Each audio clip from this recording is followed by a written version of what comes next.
Billahi minasyaitonir rajim. Bismillahirrahmanirrahim. Alhamdulillahirabbil alamin wassalatu wassalamu ala asyrafil mursalin Sayyidina Muhammadin wa ala alihi wa sahbihi wa barik wa sallim ajma'in. Alhamdulillah, syukur kepada Allah Subhanahu wa taala pada malam ini kita dapat meneruskan kuliah maghrib ya, 2 bulanan kita tuan-tuan. Maknanya kuliah kita ini dia 2 kali sebulan ya, setiap hari Ahad minggu kedua dan hari Ahad minggu keempat. InsyaAllah kita peruntukkan untuk Masjid Sayyidatina Khadijah ya, Seremban Selatan tuan-tuan ya. Suruhanjaya ya. Oh. Jadi tuan-tuan, seperti mana yang tuan-tuan dan puan-puan sudah tahu bahawa tujuan kuliah ini adalah untuk kita meningkatkan keyakinan kita kepada kebenaran ajaran yang dibawa oleh Rasulullah sallallahu alaihi wasallam, yakni Islam. Jadi bila saya sebut untuk meningkatkan keyakinan ni tuan-tuan, bukan kita tak yakin. Alhamdulillah ya, kita yakin dengan ajaran agama yang kita anuti. Tetapi seperti mana yang saya sering tegaskan bahawa manusia ni sifatnya ingin melihat bukti. Dia nak tengok bukti. Seperti mana apabila Allah Subhanahu wa taala mengkisahkan kepada kita kisah Nabi Ibrahim AS. Nabi Ibrahim AS ini ialah Nabi yang Allah Subhanahu wa taala bercakap secara terus kepadanya, dan juga Nabi Musa AS ya, Nabi bercakap secara terus. Tetapi Nabi Ibrahim AS memohon pada Allah nak tengok akan kekuasaan Allah seperti mana yang difirmankan oleh Allah dalam ayat 260 surah Al-Baqarah. قال أولم تؤمن قال بلى ولكن ليطمئن قلبي قال فخذ 4 من الطير فصرهن إليك ثم اجعل على كل جبل منهن جزءا ثم ادعهن يأتينك سعيا واعلم أن الله عزيز حكيم. Sadaqallahu azim. Ayat nombor 260 surah Al-Baqarah, yang bermaksud, dan ketika Nabi Ibrahim merayu dengan berkata, wahai Tuhanku, perlihatlah kepadaku bagaimana engkau menghidupkan makhluk-makhluk yang mati. Allah berfirman, adakah engkau belum percaya kepada kekuasaanku? Nabi Ibrahim menjawab, bahkan aku percaya dan yakin, akan tetapi aku memohon yang demikian supaya tenteram hatiku ya. Jadi kalau kita lihat ayat ini, tujuan Nabi Ibrahim AS nak melihat bukti, bukan dia tidak percaya, tetapi nak tenteramkan hatinya ya tuan-tuan ya. Banyak persoalan-persoalan yang muncul dalam minda Nabi Ibrahim AS. Dia nak tengok bukti, dengan bukti tersebut dia akan tenteram. Rasulullah SAW mengatakan bahawa Nabi Ibrahim AS sebenarnya nak meningkatkan keyakinan ini. Kena kita tengok seorang Nabi agung tuan-tuan, Nabi Musa AS ya. Nabi Musa AS diserahkan oleh Allah Ta'ala Musa limiqatina wa kallamahu rabbuhu qala rabbi arini anzur ilayk قال لن تراني ولكن انظر إلى الجبل فإن استقر مكانه فسوف تراني فلما تجلى ربه للجبل جعله دكا وخر موسى صعقا فلما أفاق قال سبحانك تبت إليك وأنا أول المؤمنين. Sadaqallahu azim. Ayat nombor 143 surah Al-A'raf, Allah Ta'ala menceritakan kepada kita bagaimana Nabi Musa AS dia memohon pada Allah nak tengok zat Allah, nak tengok Allah itu sendiri, tuan-tuan. Ya? Dan ketika Musa datang untuk mengunyah dengan kami pada waktu yang telah kami tentukan, dan Tuhan telah berfirman kepadanya, berkatalah Musa, ya Tuhanku, nampakkanlah diri engkau kepadaku agar aku dapat melihat kepada engkau. Tuhan berfirman, kamu sekali-kali tidak sanggup melihatku, tapi lihatlah ke bukit itu, maka jika ia tetap di tempatnya sebagai sedia kala, nescaya kamu dapat melihatku. Tengok tuan-tuan, Nabi Musa AS yang mana Allah Subhanahu Wa Taala berkata-kata kepada Nabi Musa pun masih nak lihat zat Allah Subhanahu Wa Taala. Maknanya tuan-tuan, jauh dalam sanubari manusia ni memang banyak pertanyaan-pertanyaan. Contohnya tuan-tuan, peristiwa Isra Mi'raj. Ya, saya pasti tuan-tuan ya akan terfikir-fikir macam mana Isra Mi'raj itu boleh berlaku.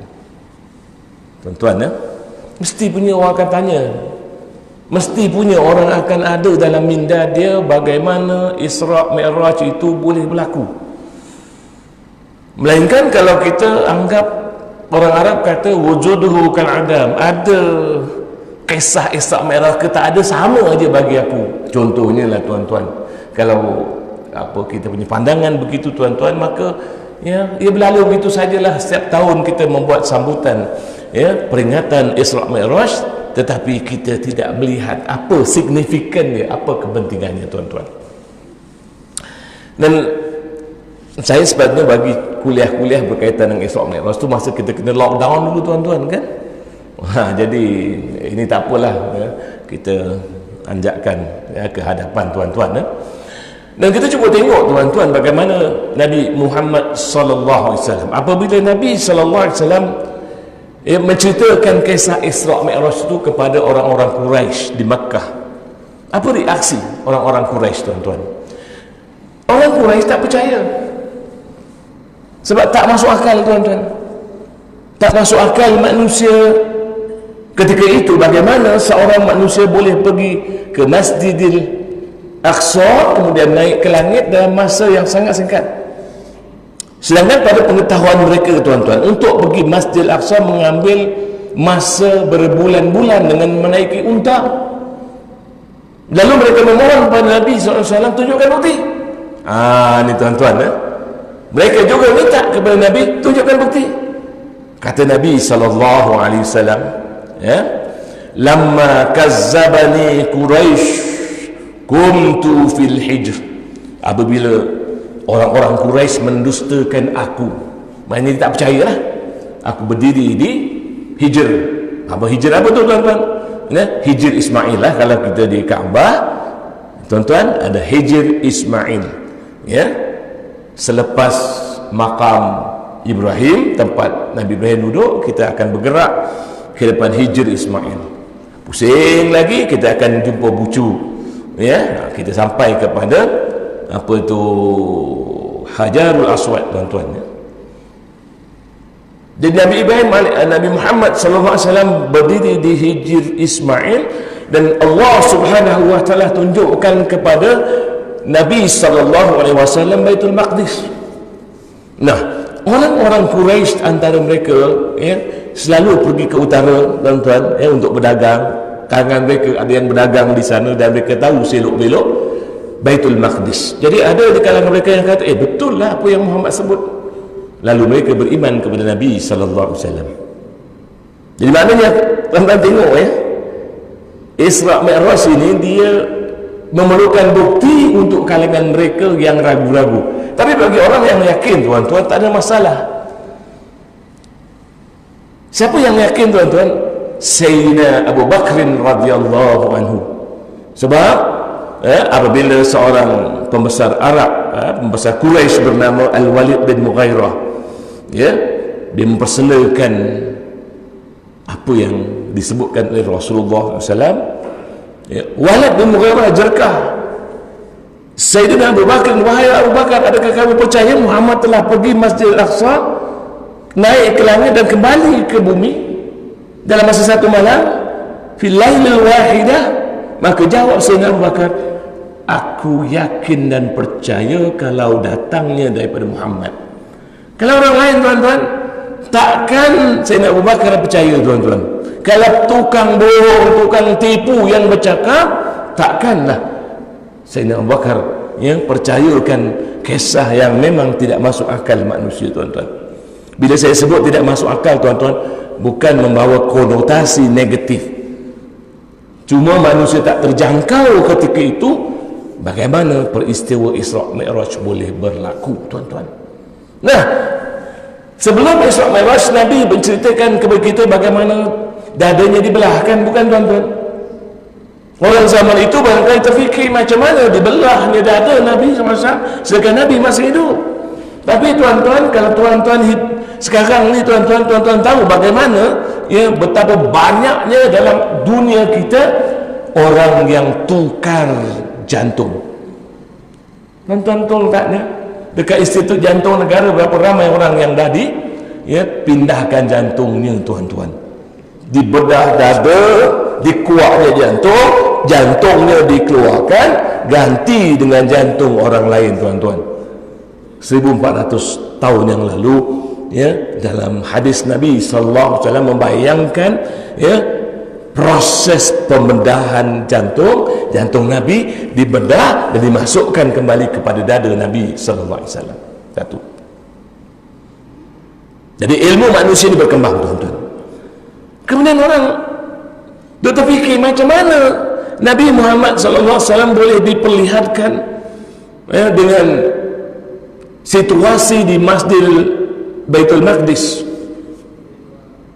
Dan sekarang ilmu manusia telah menjayakan bagaimana kita boleh bercakap-cakap dengan orang yang berada ribuan kilometer tuan-tuan, mungkin di London, mungkin di New York tuan-tuan. Tentu juga kita boleh melihat mereka dan bercakap dengan mereka dengan menggunakan teknologi moden kita, telefon. Kita boleh cakap tuan-tuan ya, Haji Redha bercakap dengan saya daripada jauh boleh nampak muka ya. Contohnya tuan-tuan ya. Dan ketika itu orang-orang Quraisy tak fikir macam mana jauhnya Baitul Maqdis, 3000 km jauhnya daripada Makkah tuan-tuan. Sedangkan dalam minda mereka tuan-tuan ya, mereka mengatakan bahawa untuk pergi ke Masjidil Haram, Masjidil Aqsa, Baitul Maqdis, mengambil masa berbulan-bulan dengan menaiki kenderaan yang ada pada masa itu, yakni unta atau kuda tuan-tuan. Unta lah, kuda tak tahan jalan jauh ya tuan-tuan ya. Unta boleh jalan jauh tuan-tuan. Nah, maknanya tuan-tuan, manusia ni memang nak tengok bukti. Dan saya percaya tuan-tuan, ramai di kanan kela, ramai orang-orang Islam yang mendengar kisah Isra' Mi'raj ini yang diulang-ulang kalau tuan-tuan umur 60 tahun, 63 tahun macam saya ini tuan-tuan, sejak tuan-tuan berumur ya, balik barangkali atau mumayyiz, tuan-tuan dah dengar cerita ini saban tahun. Kat TV, dekat radio, semua bercerita. Tetapi bagaimana kita nak jelaskan tuan-tuan? Kita dah terfikir, memang saya pun terfikir, macam mana ya boleh pergi ke langit dalam masa yang sangat singkat? Sebab tu tuan-tuan ya, ahli tafsir, kebanyakan ahli tafsir mengatakan bahawa Isra' Mi'raj berlaku secara fizikal. Namun ada di kalangan mereka yang mengatakan bahawa Nabi SAW di Isra' Mi'rajkan oleh Allah melalui mimpi. Kalau mimpi tuan-tuan tak payahlah susah-susah kan ya, sebab mimpi ni tuan-tuan boleh mimpi apa-apa sekalipun tuan-tuan ya. Mimpi jumpa nenek moyang tuan-tuan pun boleh tuan-tuan ya. Mimpi pergi bulan pun boleh tuan-tuan. Ini disebutkan oleh Allah dalam ayat nombor 1 surah Al-Isra'. A'udzubillahi minasyaitonirrajim. Bismillahirrahmanirrahim. Subhanallazi asra bi'abdihi laylan minal masjidil haram ilal masjidil aqsa allazi barakna hawlahu linuriyahu min ayatina innahu was-sami'ul basir. Sadaqallahul azim. Ya, ayat ini menjadi dalil bahawa Nabi sallallahu alaihi wasallam diangkat ke langit secara fizikal. Apa dia punya ayat? subhanallazi asra bi abdihi. Abdihi ini maknanya hambanya ialah roh dan jasad, bukan ruh saja, tuan-tuan. Baik. Jadi saya nak sebutkan kepada tuan-tuan, apabila ilmu manusia ini berkembang, sebab ilmu manusia ini memang berkembang, tuan-tuan, ya, sejak zaman, kalau orang pada zaman Greek, tuan-tuan, ilmunya sebelum datangnya Aristotle contohnya, kalau tuan-tuan tahulah ya tuan-tuan, mereka menganggap ya macam-macam tentang alam semesta melalui mitologi atau mitos, cerita-cerita dongeng. Dulu sains tak kuat pada zaman Greek, jadi mereka menggunakan kisah dongengan untuk menceritakan tentang alam. Kemudian ya, lama kelamaan mereka membina ya apa yang disebut sistem logik. Jadi mereka tolak mitos, cerita-cerita dongengan ni ya ditolak, mereka membina logik. Dan apabila mereka membina logik secara perlahan-perlahan, tuan-tuan, ilmu sains berkembang. Sebab itu tuan-tuan, yang disebut sains dia mesti logik. Kalau tak logik, dia bukan sains, tuan-tuan. Jadi ilmu manusia berkembang, tuan-tuan ya, dan puan-puan sekalian, dan pada semasa sekarang ya, mereka membuat kajian sama ada dalam alam semesta ini terdapat apa yang disebut sebagai pintu laluan ke langit, tuan-tuan. Baik. Dan dalam Quran terdapat banyak ayat Quran yang menyebut tentang pintu langit, abwabus sama. Ayat ini, tuan-tuan. Innalladzina kazzabu biayatina wastakbaru anha la tufattahu lahum abwabus samaa لا تفتح لهم أبواب السماء ولا يدخلون الجنة حتى يلج الجمل في سم الخياط وكذلك نجزي المجرمين. صدق الله العظيم. Abwabus sama maknanya pintu-pintu langit. Allah Ta'ala menyebutkan langit itu ada pintu-pintu. Sama mungkin ada di kalangan kita yang membayangkan sama ini cakra padat ya tuan-tuan, ke atas bumi kita ni ada langit yang ya, yang keras sifatnya, tuan-tuan. Nah, langit ya yang disebut sebagai sama atau samawat berasal daripada perkataan sumu. Sumu maknanya yang tinggi, itu umum. Kalau kita tengok ni, tuan-tuan, ya, bumbung ini pun disebut dalam bahasa Arab sebagai sama. Jadi orang kita, tuan-tuan, terjemahkan sama ini hanya dengan maksud langit. Bila disebut samawat, dia sebut langit juga. Dia bukan sebut langit-langit, sebut langit yang ini, tuan-tuan. Sebab samawat itu ialah dalam bentuk plural. Jadi macam mana nak terjemahkan itu, tuan-tuan? Samawat. Ya. Jadi sebab itu saya kata terjemahan kadang-kadang perlu diperbaiki, tuan-tuan. Dan kita tengok lagi ayat ini, tuan-tuan, ya. Walau fatahna 'alaihim baban minas samaa'i fadhallu fihi ya'rujun. Tengok, tuan-tuan, ya, disebut dalam surah Al-Hijr ayat 14, baban minas sama', pintu-pintu langit atau pintu langit. Dan ini satu lagi,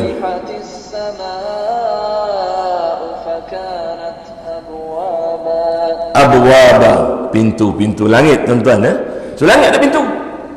Dan satu lagi, tuan-tuan, surah Al-Ma'arij Allah Ta'ala berfirman,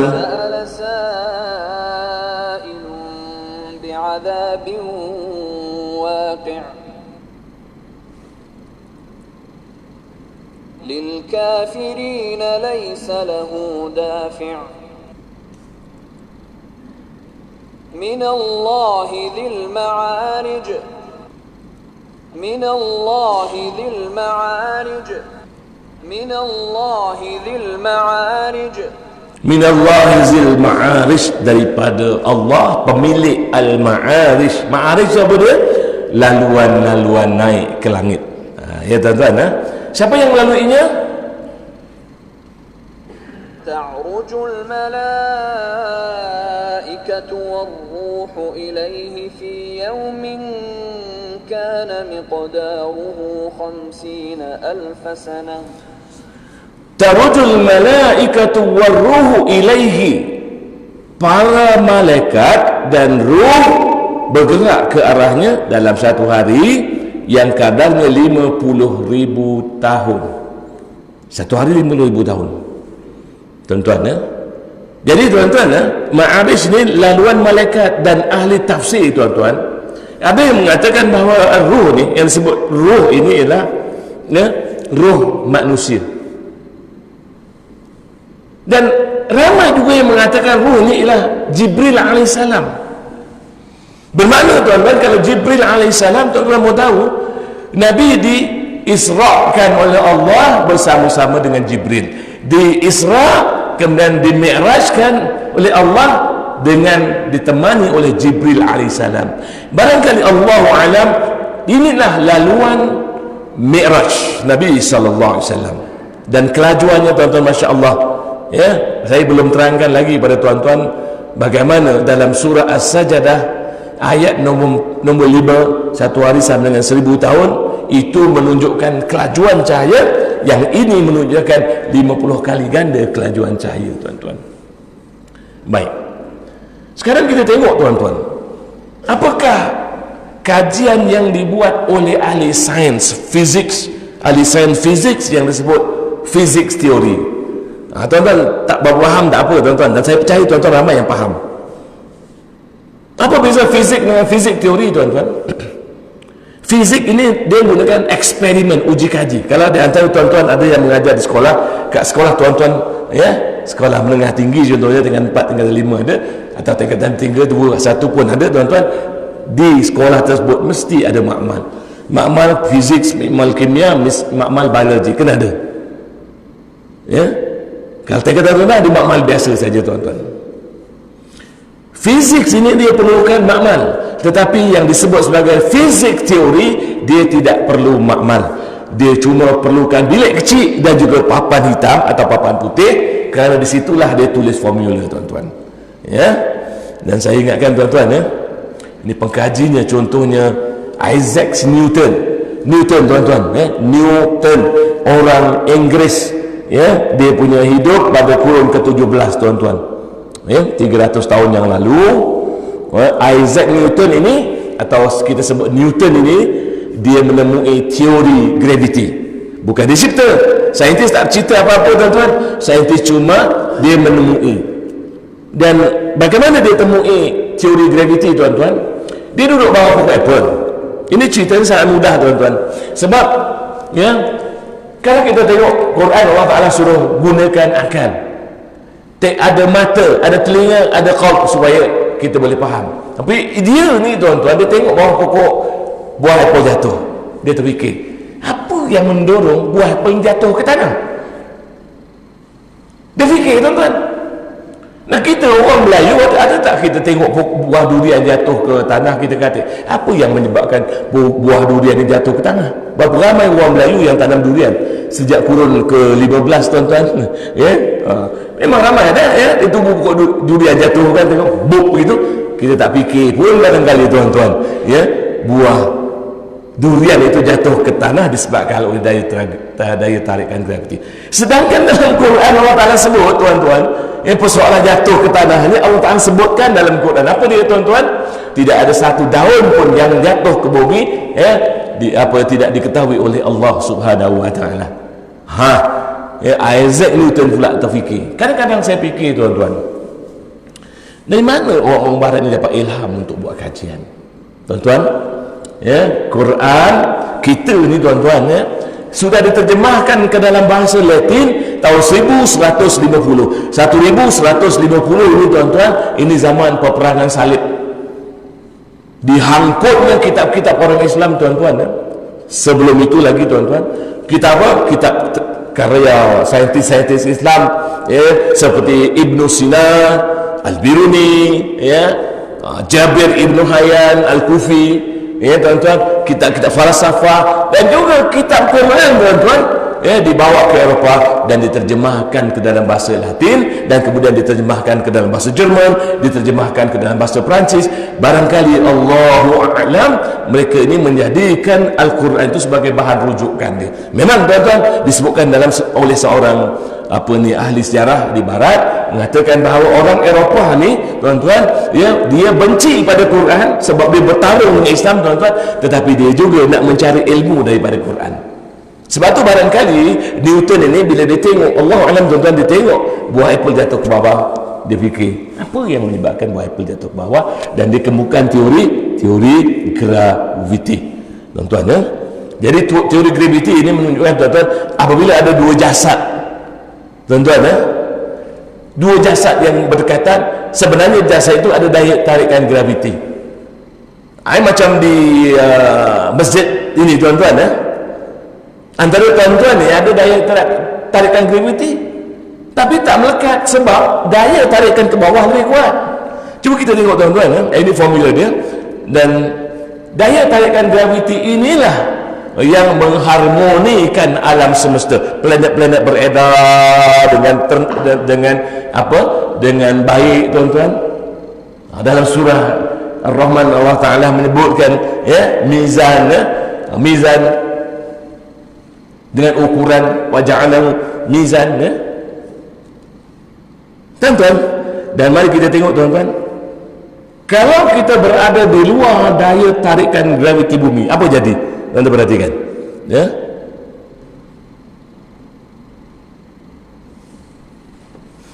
macam inilah tuan-tuan. Kalau tuan-tuan berada jauh di atas langit, dalam stesen angkasa lepas ni tuan-tuan, dia tidak ada daya tarikan graviti, maka dia akan terapung-rapung tuan-tuan.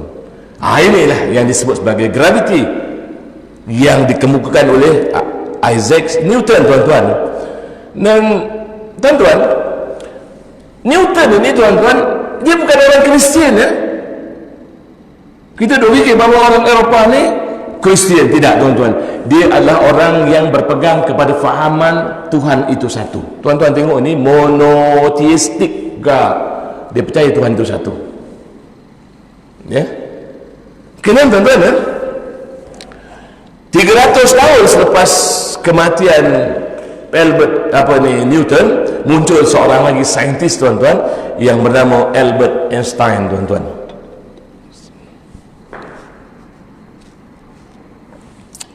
Albert Einstein ini dia kurun ke-19 tuan-tuan. Dia berbangsa Yahudi.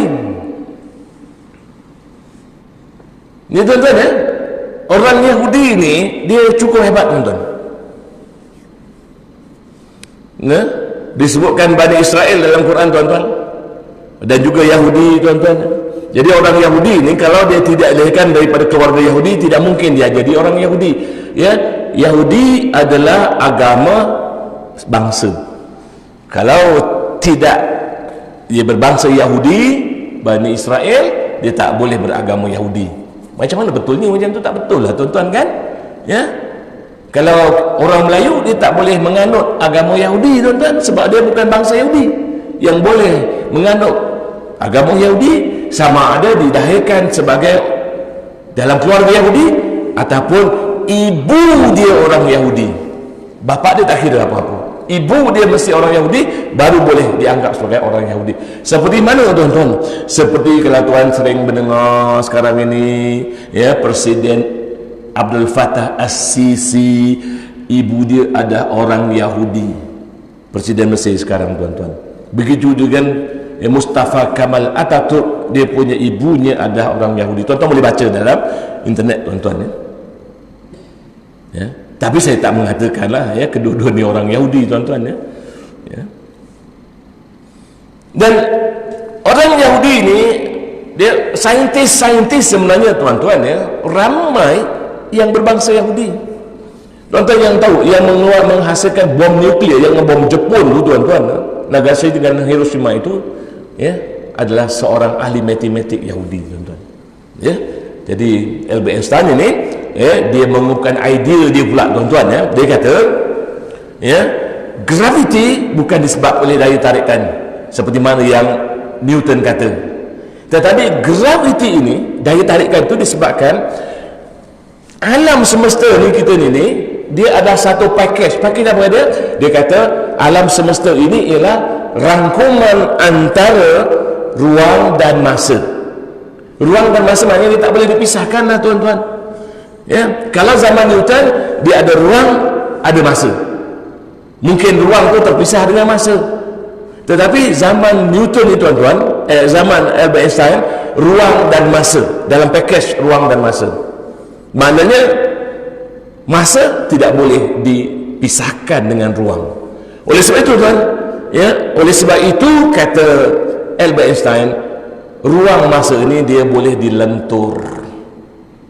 Apabila ya ada objek besar, ya, seperti bumi kita, seperti bulan, ya, seperti matahari, seperti galaksi yang besar-besar, seperti bintang yang besar-besar, maka dia punya ruang masa itu akan melendut macam ni tuan-tuan. Dia akan melendut, ya, melendut ke bawah, dan benda yang ada di kelilingnya tuan-tuan, ya, dia akan, ya, bergolek mendekati objek besar tersebut sebab dia ada lendutan dia tuan-tuan, ya. Baik, jadi macam inilah tuan-tuan, ya. Tuan-tuan tengok, ya, dibayangkan alam semesta ni dia ada ruang, ada masa, ruang masa, dan semakin berat ruang masa itu maka semakin dalam lendutan dia tuan-tuan, dan akhirnya lendutan tadi dia akan membuat satu terung, dan terung itu disebut sebagai terung ular.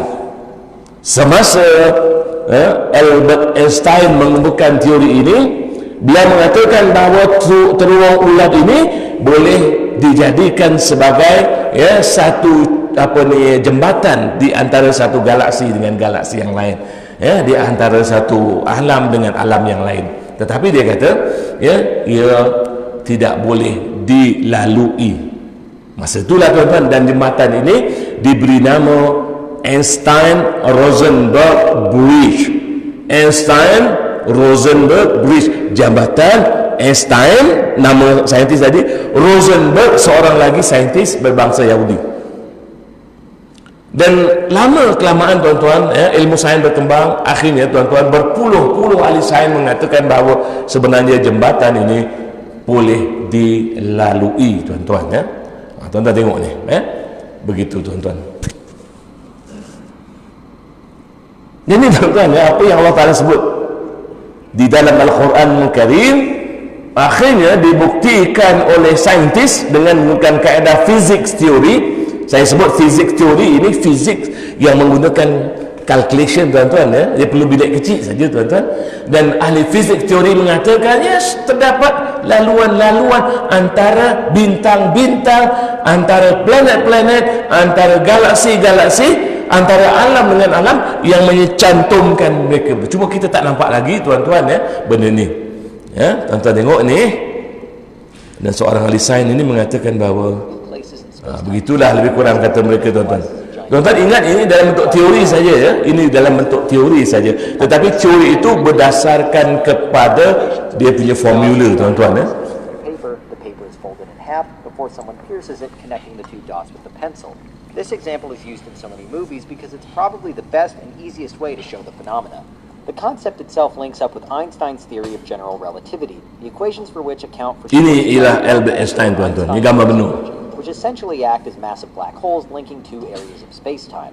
The theory suggests that the matter and light that is sucked into a black hole on one end is spat out at the other at a point known as a white hole. This white hole would be located somewhere else in the galaxy, or perhaps even in another dimension. These theoretical wormholes could be utilized for a variety of different things. Some say that they could be used for faster-than-light travel, as part of a far-off future existence when advanced beings can zap between galaxies, with wormholes creating a massive shortcut between any two destinations. Traveling at light speed seems, and currently is, impossible, but we could feasibly travel faster than light using a wormhole. If two massively separated points are connected in this way, it would likely be far faster to travel through the wormhole than it would be for light to conventionally travel between the two locations. Therefore, even though an object... Baik tuan-tuan, ya, itu penjelasan dia, ya. Allah alam tuan-tuan, ya. Tapi pokoknya tuan-tuan, ahli sains ini dia membuat kajian. Jadi kita rujuklah mereka tuan-tuan.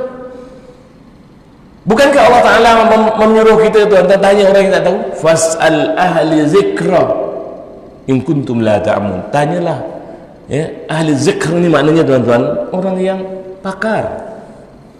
Kita nak tanya tentang babus sama, kita nak tanya tentang al-ma'arish. Takkan kita nak tanya kepada orang buat roti kot?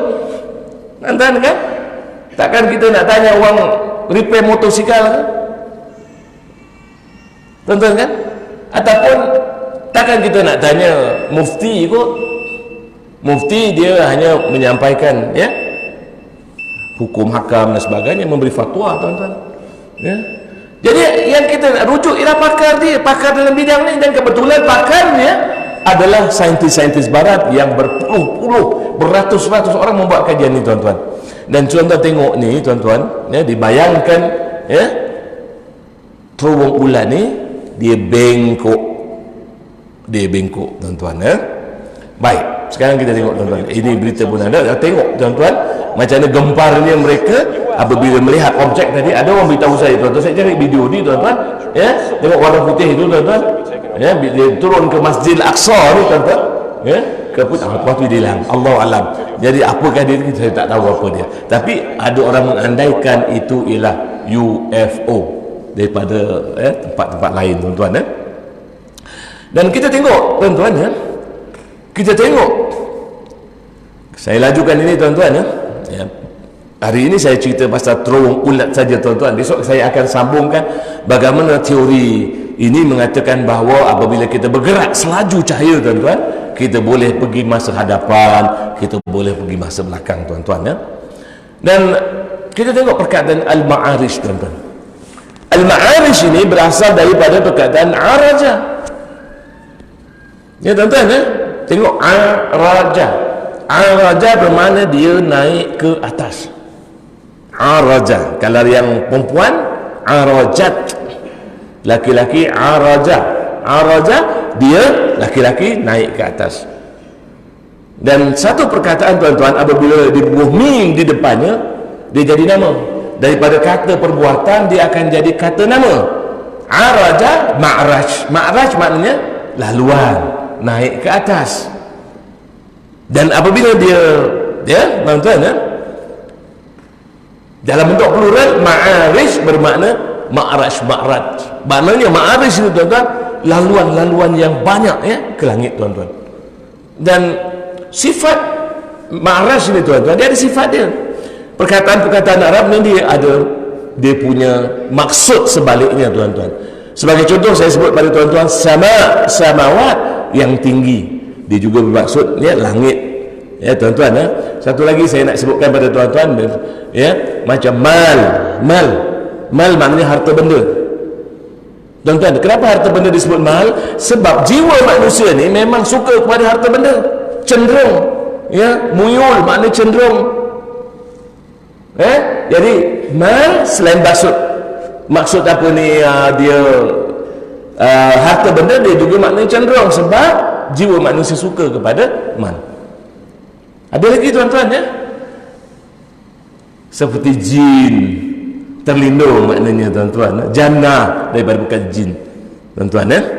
Dan araja ini bermakna, tuan-tuan, dia bergerak bukan lurus, dia bergerak membengkang-bengkok. Bila disebut araja ni, tuan-tuan, dia bergerak naik ke atas, tapi dia bukan lurus, dia bergerak bengkang-bengkok, tuan-tuan, ya. Ya, maknanya sign yang tuan-tuan yang bawah ni zigzag, maknanya dia naik dengan keadaan tidak lurus, tuan-tuan, ya.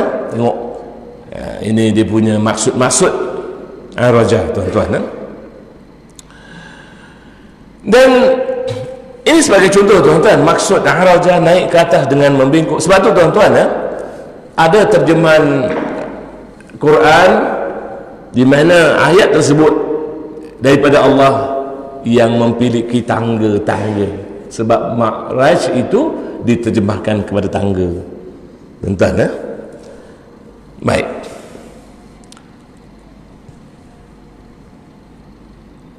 dan kemudian kita tengok, tuan-tuan, ya, Albert Einstein mengatakan bahawa laluan naik ke langit disebut terowong ulat atau ya, disebut sebagai apa ni, jembatan Einstein-Rosenberg ni tuan-tuan, bentuknya apa? Melalui pengiraan dia tuan-tuan, mereka menggunakan pengiraan, mereka dapati bahawa laluan-laluan yang disebut sebagai wormhole ini bukan lurus, dia membengkok tuan-tuan. Dia bengkok tuan-tuan. Tengok, ini formula dia tuan-tuan. Formula dia. Dan kita tengok tuan-tuan, antara bentuk-bentuk yang ditunjukkan ini adalah, ya, nanti saya tunjukkan di sini. Dia ada bentuk-bentuk dia tuan-tuan. Kita tengok sini. Wormholes are predicted by mathematical Bingo. calculations and certainly seem to be theoretically possible, but nobody really knows whether they exist or whether you could travel through them. Some scientists think that they might be too small to pass through, or that if you did, you would be ripped apart by huge forces. Now, wormholes might connect one part of the universe with another part, well, like this. Or they might connect together an infinite number of parallel universes. They might also connect different time eras. So, going through a wormhole might take you into a different time and place in a parallel universe, or in the same universe. Now, let's face it, that would be fun. Ini kata-kata saintis tuan-tuan, ya. Dengan wormhole itu jarak yang sangat jauh boleh didekatkan. Jadi maknanya tuan-tuan, ya, persoalan yang kita sering bertanya apabila datang peringatan Isra' Mi'raj itu, persoalan yang sama dibangkitkan oleh ahli sains fizik. Macam mana kita boleh menggunakan wormhole ini untuk bergerak tempat yang sangat jauh dalam masa yang sangat singkat? Allahu a'lam tuan-tuan, kita merujuk dia sebab mereka yang buat kajian tuan-tuan. Dan ini berita-berita yang muncul berkaitan dengan, ya, terowong ulat atau wormhole, dilaporkan oleh Sunday Express, ya, Space Breakthrough, ya, wormhole so other galaxies, ya, lubang-lubang ulat ke galaksi sains boleh wujud di dalam galaksi Bima Sakti kita, kata mereka tuan-tuan. Dan dilaporkan juga travel is achievable, pengembaraan melalui terowong ulat ini, ya, boleh dilakukan katanya. How could we find a wormhole hiding in the Milky Way? Bagaimana kita boleh cari, ya, terowong ulat yang terdapat dalam galaksi Bima Sakti? Tuan-tuan, ya, ini saintis tuan-tuan, ini saintis laki-laki, ya, nampak muka macam perempuan tuan-tuan, ya. Dia menjelaskan tentang wormhole tuan-tuan, ya.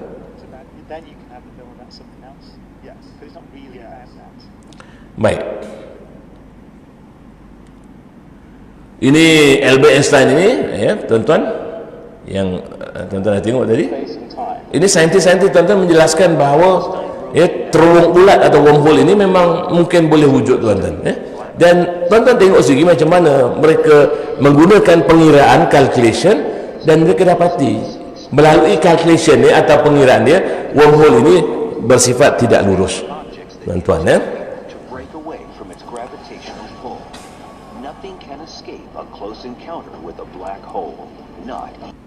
Baik tuan-tuan, ya, ini seterusnya. Dan ini dia bentuk-bentuk wormhole yang dibayangkan oleh saintis melalui pengiraan-pengiraan mereka, ya tuan-tuan, ya. Begitu tuan-tuan, ya. Dan jadi satu kumpulan saintis seperti Albert Einstein mengatakan bahawa terowong ulat ni, ya, terbentuk disebabkan oleh, ya, objek yang sangat besar, dia melendutkan alam semesta. Satu lagi tuan-tuan, macam mana dia terjadi, diterangkan oleh saintis. Tuan-tuan tengok, ya, nanti satu masa saya akan terangkan ni. Pada permulaan alam semesta ni tuan-tuan, sebenarnya alam semesta dia bentuknya begitu tuan-tuan, kata mereka. Dan apabila dia meletup begini tuan-tuan, dia, ya, mengalami proses yang disebut sebagai Big Bang, ya tuan-tuan, ya. Tengok ni Big Bang, maka terbentuk galaksi-galaksi yang sangat banyak, ya, berbilion-bilion, ya, jumlah galaksi yang ada dalam alam semesta, juga terbentuknya berbilion-bilion apa yang disebut terowong ulat ini atau wormhole tuan-tuan, ya. dia boleh pecah dia. Lepas dia meletup begitu, terbentuklah ya, apa yang disebut sebagai wormhole yang bilangnya sangat-sangat banyak. Ya, kata seorang ahli sains, ya, wormhole ini pun barangkali sudah ada di keliling kita, cuma kita saja yang tidak dapat mengesahnya, kata beliau. Tuan-tuan, bila ya Allah Ta'ala sebut, saya duk terfikir ayat 4 surah Sajadah, Allahul ladzi khalaqas samawati wal arda wa ma bainahuma, apa yang ada di antara langit dengan bumi, maknanya antara galaksi-galaksi, tuan-tuan, ya, fi sittati ayam, termasuklah wormhole, termasuklah ya, jirim gelap, termasuklah tenaga gelap. Allahu alam, tuan-tuan, ya. Apabila sains berkembang, dia boleh menjelaskan lagi apa yang terdapat di dalam Quran Karim. Dan tujuannya, tuan-tuan, bila saya sebut begitu, ya, untuk mencerahkan kepada kita lagi bahawa apa yang Allah Ta'ala sebut di dalam Quran, ya, boleh dikaji oleh manusia. Apa yang disebut oleh ya, Al-Quran dalam konteks alam fizikal sebenarnya boleh dikaji oleh saintis, tuan-tuan. Alam fizikal, ya, tapi alam yang arwah itu semua, itu tidak dikaji oleh saintis, tuan-tuan, ya. Jadi cukup untuk hari ini, tuan-tuan, ya. Nanti saya akan sambung ya, minggu kedua nanti, tuan-tuan, bagaimana apabila dia lalu dalam wormhole ini, dia boleh lalu dengan kepantasan melebihi kepantasan cahaya. Apabila dia bergerak melepasi kelajuan cahaya, dia boleh bergerak ke ribuan tahun atau jutaan tahun masa depan, dan kembali ribuan atau jutaan tahun masa belakang, masa yang sudah berlalu. So kita tidak ada rasa ya, pelik. Maknanya kalau saintis pun membahaskan dan membincangkan benda-benda macam tu, tuan-tuan, dalam hadis Nabi pun menyebut Nabi pergi langit ketujuh, jumpa para Nabi, para Rasul, Nabi pergi tengok ziarah syurga, diperlihatkan neraka, tuan-tuan. Ini semua ya, saintis-saintis membahaskan sesuatu yang ada kesamaan dengannya, tuan-tuan. Jadi kalau tuan-tuan nak membaca kitab saya yang saya buat, ada di belakang sana, tuan-tuan. Boleh, tuan-tuan, ya. Jadi saya akhiri dengan aqulu qawli hadza wa astaghfirullah wa lakum. Wassalamu alaikum warahmatullahi wabarakatuh.